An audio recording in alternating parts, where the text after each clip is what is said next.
இன்றைக்கி கிச்சனில் முருங்கைக்கீரை தொக்கும் மாங்காய் ஊறுகாயும் தான் சமைக்க போகிறோம். நீங்கள் பார்த்துட்டு இருக்கிறது cooking with Meena and Leela channel. This is Leela with my mom Meena. என்னது, முருங்கைக்கீரையில் இவ்வளோ பெனிஃபிட்ஸ் இருக்கா? அப்படி தாங்க இருந்துச்சு இதை பற்றி நான் ஃபஸ்ட்டு கேள்விப்படும் போது. இந்த கீரையில் பனானாவில் இருக்க பொட்டாசியம், ஆரஞ்சில் இருக்க விட்டமின் சி, அது மட்டும் இல்லாமல் calcium, protein, iron and amino ஆசிட்ஸ்னு ஏகப்பட்ட விஷயத்தை வச்சுருக்காங்க இவன். இந்த முருங்கைக்கீரையை நீங்கள் எடுத்துக்கிறதுனால உங்கள் பாடி ஹீல் ஆகிறது மட்டும் இல்லாமல் மசில் பில்ட் பண்ணவும் இது ஹெல்ப் பண்ணுங்க.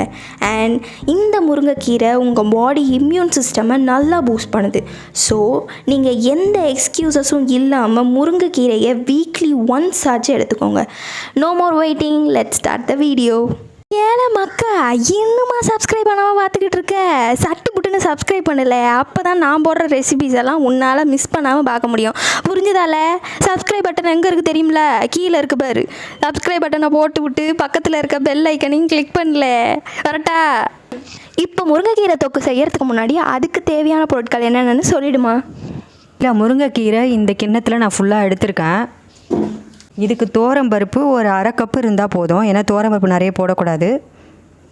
தக்காளி ஒரு 3 லீலா, வெங்காயம் ஒரு நம்பர் போட்டிருக்கேன், பெரிய வெங்காயம். சாம்பார் வெங்காயம் ஒரு 20 நம்பர் போட்டிருக்கேன். புளி வந்து ஒரு லெமன் அளவு எடுத்திருக்கேன். கருவேப்பிலை 1 கப்பு தாளிக்கிறதுக்கு. கடுகு உளுந்து ஒரு 2 ஸ்பூனு. அப்புறம் மிளகா வத்த ஒரு 20 நம்பர் எடுத்திருக்கேன். பூண்டு வந்து ஒரு 20 நம்பர். மஞ்சத்தூள் 1 ஸ்பூனு. பெருங்காயத்தூள் ஒரு 1.5 ஸ்பூனு. சீரகம் 1 ஸ்பூனு. உப்பு தேவையான அளவு. வெந்தயம் ஒரு 1/2 ஸ்பூனு. இந்த பருப்பும் கீரையும் நம்ம குக்கரில் வேக வச்சு எடுத்துக்கணும், சரியா? 2 கிளாஸ் தண்ணி ஊற்றி இதை வேக வச்சு எடுத்துக்கணும் இல்லா, முருங்கைக்கீரையும் போட்டு. ஓகேம்மா. 2 கிளாஸ் தண்ணி ஊற்றிட்டு நல்லா வேக வச்சு எடுக்கணும், சரியா? ஓகே. எதுக்காக அப்படி பண்ணுறோம்? அது வந்து உனக்கு திப்பியாக தெரியவும் கூடாது.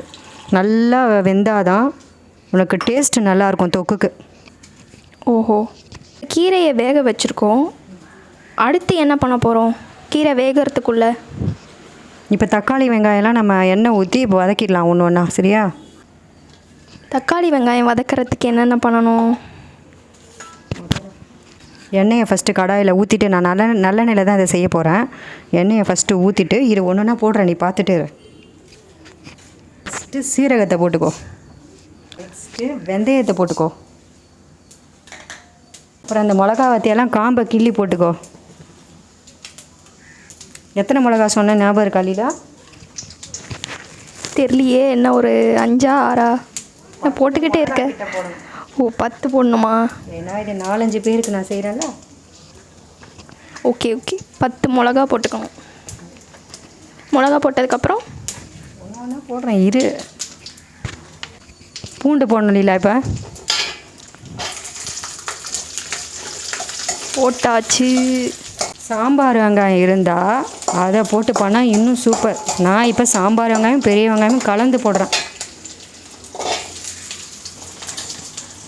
சாம்பார் வெங்காயம் எத்தனை போட்ட? அது ஒரு 20 நம்பர். பெரிய வெங்காயம் ஒரு நம்பர். நல்லா இதை வதக்கிடு எண்ணெயில்.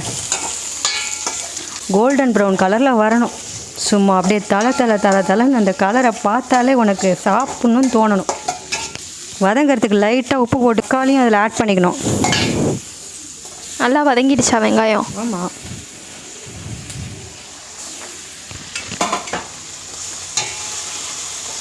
இப்போ கீரையை வேக வச்சுருக்கோம்ல, அதுக்கு எத்தனை விசில்மா வைக்கணும்?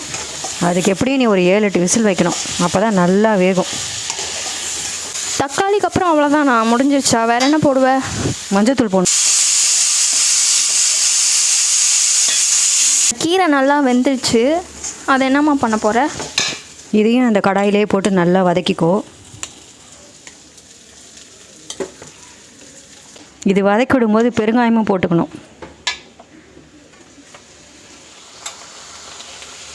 இன்னும் கொஞ்சம் தேவையான அளவு உப்பு. லைட்டாக ஆயிலும் ஊற்றிக்கணும்.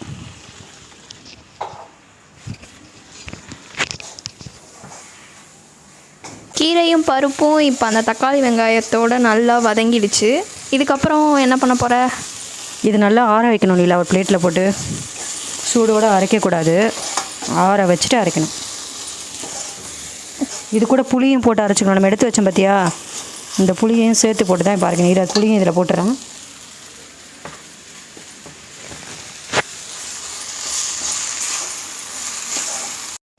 அம்மா நீ சொன்ன மாதிரி இந்த கீரை தக்காளி வெங்காயம் எல்லாத்தையும் ஆற வச்சு எடுத்துகிட்டு வந்துட்டேன். இதுக்கப்புறம் என்ன பண்ணணும்? இப்போ நம்ம இதை தாளிச்சிக்கலாம். என்கிட்ட நீ தாளிக்கிறதுக்கு முன்னாடி அரைக்கணும்னு சொன்னேன். ஆமாம் லீலா, அதை மறந்துட்டேன். இப்போ அதை நம்ம நல்லா அதை அரைச்சிக்கலாம், அப்புறம் தாளிக்கலாம். இப்போ கீரையே நல்லா அரைச்சாச்சு. இதுக்கப்புறம் என்ன ப்ராசஸ்மா? கடாயில் எண்ணெய் ஊற்றி இப்போ கீரையை நம்ம தாளிச்சிடலாம். இதான் ஃபைனலா? ஆமாம். தாளிக்கிறதுக்கு ஃபஸ்ட்டு கடுகு உளுந்து, மிளகா வத்த ஒரு 4-5 போட்டுக்கணும், கருவேப்பிலை,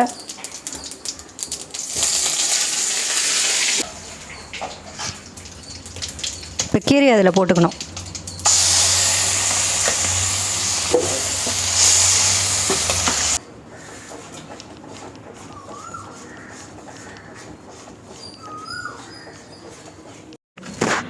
வெறும் முருங்கைக்கீரை தொக்கு மட்டும் செஞ்சால் எப்படி? அதுக்கு தொட்டுக்க என்ன செய்ய போகிற? அதுக்கு நான் மாங்காய் ஊறுகாய் பண்ணலான் இருக்கேன்.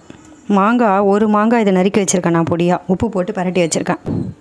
மிளகாத்தூள் 3 ஸ்பூனு, வெந்தயம் 1/2 ஸ்பூனு, சில்லி பவுட்ரு 1/2 ஸ்பூனு, மஞ்சத்தூள் 1 ஸ்பூனு, உப்பு தேவையான அளவு, கடுகு உளுந்து தாளிக்க, பெருங்காயம் 1/2 ஸ்பூன், நல்லெண்ணெய் ஊற்றிக்கலாம் தாளிக்க. அதுக்கு முன்னாடி இந்த மாங்காயில் மிளகாத்தூள், உப்பு, சில்லி பவுடர், பெருங்காயம் எல்லாத்தையும் போட்டு நம்ம இப்பயே ஷேக் பண்ணி வச்சுக்கலாம். வெந்தயம் போட்டுக்கணும் ஒரு 1/2 ஸ்பூன், கடுகு உளுந்து 1 ஸ்பூன்.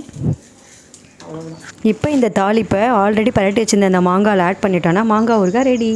அவ்வளோதாங்க. அட்டகாசமான ஹெல்த்தியான கீரை தொக்கு, முருங்கைக்கீரை தொக்கு ரெடி ஆகிடுச்சுங்க. அது கூடவே மாங்காய் ஊறுகாயும் அப்பளமும் வச்சு சாப்பிட்டா பா வேறு என்னங்க வேணும்? நெக்ஸ்ட் வீடியோவில் பார்க்கலாம். Until then, this is Leela with my mom Meena signing off. Tada, bye bye, take care.